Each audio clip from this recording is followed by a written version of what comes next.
امام سجاد علیہ السلام کی بارگاہ میں ایک شخص حاضر ہوا اور عرض کرنے لگا، اے نواسۂ رسول، میں جب بھی کسی چیز کو یاد رکھنے کی کوشش کرتا ہوں کچھ ہی دنوں میں بھول جاتا ہوں۔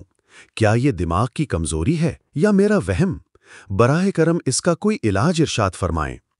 امام زین العابدین علیہ السلام نے ارشاد فرمایا، انسان کا دماغ اسی وقت بہتر کام کرتا ہے جب وہ سکون اور اطمینان میں ہو، لیکن جو لوگ بار بار غیر ضروری باتوں میں الجھتے ہیں، اپنے ذہن کو بوجھل رکھتے ہیں، وہ اپنی یادداشت کی اصل قوت سے محروم رہتے ہیں۔ میں نے اپنے والد سے اور انہوں نے اپنے والد سے اور انہوں نے رسول خدا سے سنا ہے کہ جسے بھولنے کی بیماری ہو وہ خوشگوار اور پرسکون ماحول میں کچھ وقت گزارے، اللہ کی قدرت کے مناظر کو دیکھے اور اپنے دل کو سکون دے۔ ایسا کرنے سے اس کی یادداشت تیز ہو جاتی ہے اور ذہن کو نئی توانائی ملتی ہے۔ وہ شخص بولا، اے فرزند رسول، کوئی ایسا کلمہ یا اسم بتائیں جس سے میرا دماغ روشن ہو جائے۔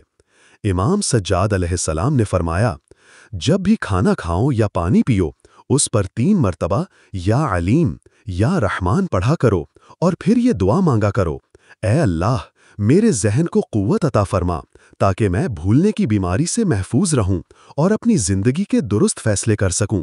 انشاءاللہ اللہ کے فضل سے تمہارا دماغ مضبوط ہوگا اور یہ مشکل تم سے دور ہو جائے گی۔